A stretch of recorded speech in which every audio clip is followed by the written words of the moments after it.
This is Neil King for Random Acts of Cartooning, and I'm here in Watkins Glen in New York at the Finger Lakes, and I'm going to be doing some landscape drawing.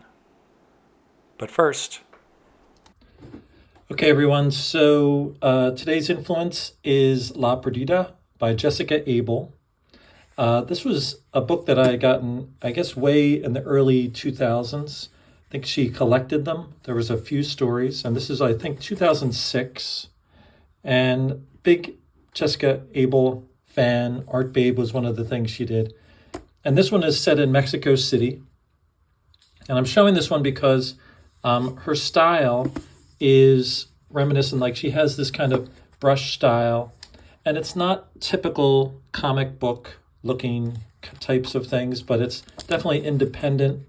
And I do think, though, she has great skill with feeling and how to tell a story, and she has all the great things that she's doing. But I feel like with this one specifically, she really looked at some of the places in Mexico City and drew them as well as she could, really sets a scene, like especially this beautiful cover with all the color and everything on it. And you do, when you look at an image like this, and this is the importance of going and drawing from real life outside of your room, to see what something feels like and how it touches someone and how she uses it throughout the graphic novel.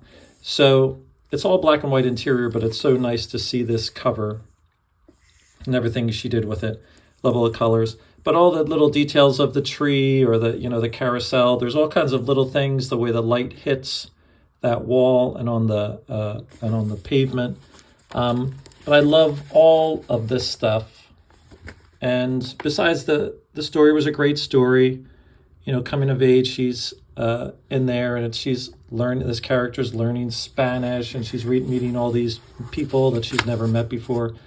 But here are some of the parts that I know that she was either using, had to use some reference to make that happen, because you see her style. It's very, straightforward, and it's not the classic style of comic books. But I look at it as that because I love these kind of independent type of things. And she's just like great technician, I think, using her style. Like this to me is like one of her most successful panels because she's really using that reference. And you really believe it. You see the characters and they're in space. And I just love all that stuff. Because as a cartoonist, sometimes you can make things up. But look at that beautiful little scene in her style and how everything recesses back with that, the hatching that she's using. She's probably just using brush for almost everything and maybe some thinner line work. But this is important to be able to show this, the viewers looking here, but in the back, this is a beautiful little part to the page. And sometimes it doesn't matter as much. There are interiors and things, but you don't just make certain things up, certain kinds of windows and stuff. So I thought I would show just some of the panels that I thought were very successful to make the story seem more reasonable and that you're just kind of caught up in this world. It's like a little movie. And she's done it, I thought, it's just like one of the great books, probably the best thing. I've been caught up with everything she's done recently. But I just love everything about this book. It's a great read. If you haven't looked at any of her books before, she's going places, seeing things, but applying it to her style. That's what it's about. Doing graphic design and doing graphics and cartooning and things. And I really, admire that she took the time to make sure all of this stuff really worked. Just the signage. It's important. All right, you can see it. La Perdida. I think it's The Loss by Jessica Abel. Great talent. Okay, so I'm here on a weekend where it's the solar eclipse is happening. And so we made our journey to Watkins Glen. And this is this Century Bridge that we've been past many times. We tend to visit this area a lot. It's a great area. And here's some of the information and stuff that you can see over there. Lots of history in this area, this gorge, and it's a spectacular place to draw lots of things.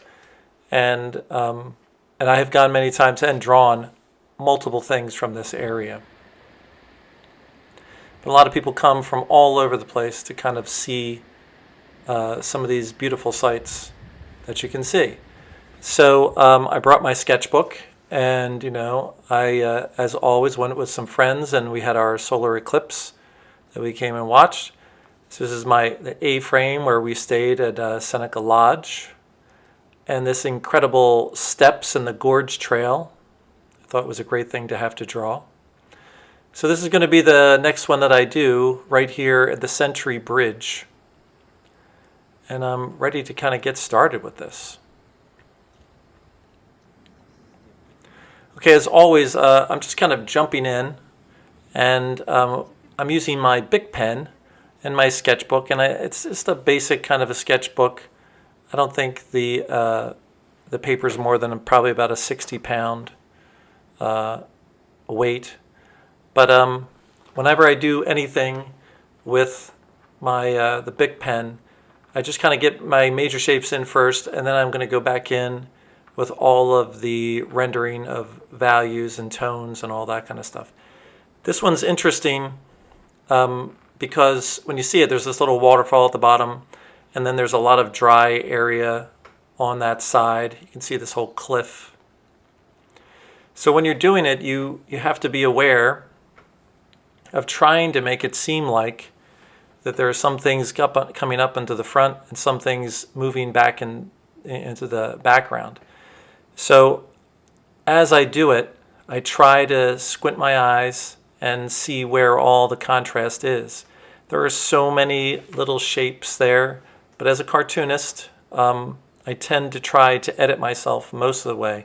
But I definitely am trying to look for wherever I see some type of an opportunity to bring one shape in front of another. I'm using all my proportions off of the bridge. So I drew the bridge first. You may not have seen that. But I drew the bridge first and then used that proportion for everything else. So with this, there is a little part of a cliff that kind of comes in front of it.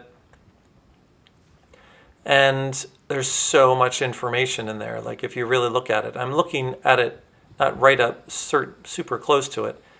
So you want to get the feeling of that image. You don't want to have to worry too much about every stone and how it kind of, places inside of each other. For me, as a cartoonist, I'm trying to just say, well, this is what I see in front, and these are the planes that I see, and I'm trying to make a lot of marks that represent a lot of different things.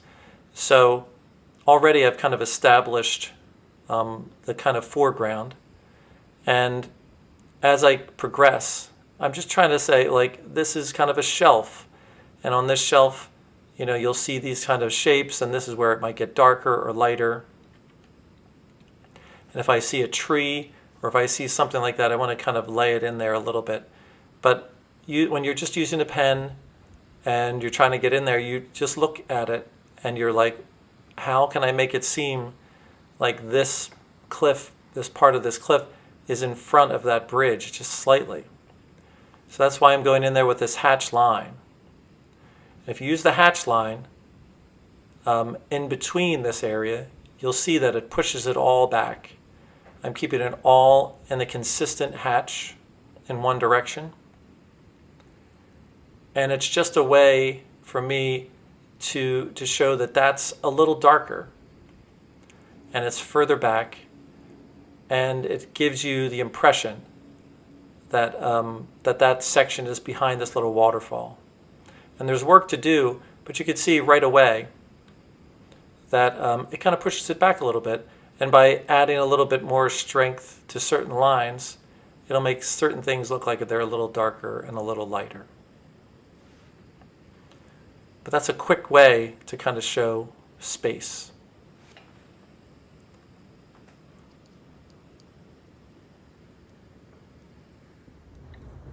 Hey everyone, as always, I always remind everyone that I am a working cartoonist. So the whole point of doing my episodes is to get everybody to go to my Amazon store and buy a bunch of the books that I make. So I have all kinds of different types of books, whether it's for all ages, like Who Stole All the Heads at the Met, and all kinds of books like this, Snowmen in the Springtime, fun contemplation of what would happen if snowmen survived into the spring. And then these are some older ones that I really think a lot of kids would like. Monsters in the Box. There's 4 different books that are collected in here. You get all this on Amazon. I have all the links in the episode. And as always, I'm here doing my sketches. I do conventions and everything, and I do all kinds of commissions.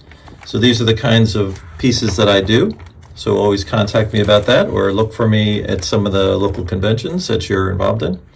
But make sure you're liking and subscribing. Okay, I've made my way through to a certain amount here. And to me now, like, I've gotten all the major shapes in. I have a lot of the lines, the smaller lines. And now it's just all value. And with line, a great way to show value is that those hatched lines. And you'll see in most cases, I'm keeping them basically in the same direction. Now this sketch may have taken me all of about 8 or 9 minutes, maybe 10 minutes. And there's lots of things you just have to think about. Like, as a cartoonist, I want to make sure that it seems like there is a little wave, a little falls there on the bottom left-hand corner. And that's hard to see right away. But up on the top, I'm just establishing that these are where the tree line might have been around. And again, use your hatch. And it gives the impression, and it pushes that back a little bit further than all of those rocks and everything that were going back. A little bit of strength on those edge lines really does help to make something seem like it's a little bit further back. And it just, it is just a great place to be. This was pretty early in the morning. And I really love to be able to get out there at a certain time. I may have actually drawn this before in one of my sketchbooks years ago. I have so many sketchbooks up to this point. So as I'm trying to complete this, my goal at the end is to really see what I can do to finish the thought. And again, if you're looking at all of this, you want to kind of have some kind of a primary area that you can look at. Because you could just do line after line, but as a cartoonist, here I am again, I'm simplifying. I'm trying to get the idea down. Can it be read?